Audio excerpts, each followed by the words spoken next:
এই গোলটা একটু দেখুন। মাঠের বাঁ দিক হতে একটি বল এগিয়ে আসছে মেসির দিকে, অনেকটা পড়ে গিয়ে বল শট নিলেন তিনি।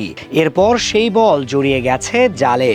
অতিরিক্ত সময়ে করা এই গোল শুধু দলকে পঞ্চম গোলই এনে দেয়নি, লিওনেল মেসিরও হ্যাটট্রিক পূর্ণ হয়েছে। মেজর লিগ সকারের অফিসিয়াল হতেও সেটাই নিশ্চিত করা হয়। তবে শেষ পর্যন্ত গল্পেনে নতুন মোড়। ভালো করে চেক করে দেখা হয়, বল যখন মেসি শট নেন সেই বল গিয়ে আঘাত করে পোস্টে। তবে বল ভেতরের দিকে ঢুকে জড়িয়ে যাচ্ছিল জালে। আটকানোর চেষ্টা করেন গোলকিপার, তবে তাতে তেমন কোনো কাজে দেয়নি। সেই বল জালে জড়িয়ে যায় ঠিকই, মাঝখান দিয়ে বল আঘাত করে তার হাতে। যদিও ফুটবলের নিয়ম অনুযায়ী যদি কোনো শট পোস্ট বরাবর থাকে কিন্তু প্রতিপক্ষের খেলোয়াড় দ্বারা আঘাতপ্রাপ্ত হয়, তবুও সেটা খেলোয়াড়ের নামেই গণ্য হবে। সেই রুলস অনুযায়ী গোলটা মেসির হওয়ার কথা ছিল এবং তার হ্যাটট্রিক পূর্ণ হওয়ার কথা ছিল। ভিটামিন ই ও সি সিরাম 8টি প্রাকৃতিক অয়েল সমৃদ্ধ লিলি সিরাম অয়েল, যা চুল পড়া কমায় মাত্র 30 দিনে। তবে শুরুতে মেসিকে হ্যাটট্রিক দিলেও শেষ অবধি দেখানো হয় এটা আত্মঘাতী গোল হয়েছে। তাতে মেসির হ্যাটট্রিক মিস হয়েছে ঠিকই, তবে দল পেয়েছে 5-3 গোলের এক নাটকীয় জয়। ম্যাচের শুরু থেকেই আক্রমণাত্মক ফুটবল খেলতে থাকে মায়ামি। সেই চাপের ফল আসে 24 মিনিটে। প্রতিপক্ষের রক্ষণ ভাগের ভুলে তৈরি হওয়া সুযোগ এক মুহূর্ত নষ্ট করেননি মেসি।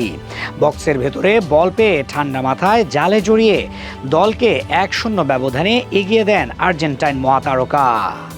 তবে লিড ধরে রাখতে পারেনি মায়ামি। ঘরের মাঠে দারুণভাবে ঘুরে দাঁড়ায় সিনসিনাটি। আক্রমণের ধার বাড়িয়ে মাত্র 49 মিনিটের মধ্যেই ম্যাচের চিত্র পাল্টে ফেলে তারা। টানা 2 গোল করে 2-1 ব্যবধানে এগিয়ে যায় স্বাগতিকরা। চাপের মুখে পড়েও হার মানেননি মেসি।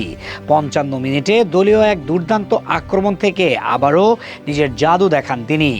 নিখুঁত ফিনিশিংয়ে দ্বিতীয় গোল করে ম্যাচে সমতা ফেরান 2-2 ব্যবধানে।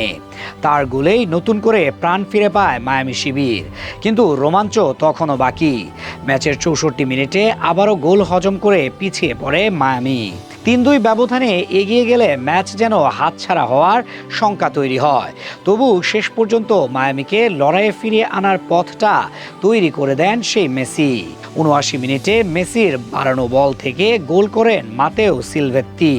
এরপর 84 মিনিটে প্রতিপক্ষ গোলরক্ষকের ভুলের সুযোগ কাজে লাগিয়ে মায়ামিকে এগিয়ে দেন গেরমান বেরতেরামে। শেষ দিকে আরেকবার জ্বলে ওঠেন মেসি। 89 মিনিটে তার নেওয়া শট পোস্টে লেগে গোলরক্ষকের গায়ে লাগে, এরপর জড়িয়ে যায় জালে। আত্মঘাতী গোল হিসেবে ধরা হলেও গোলটির পেছনে মূল অবদান ছিল মেসিরই।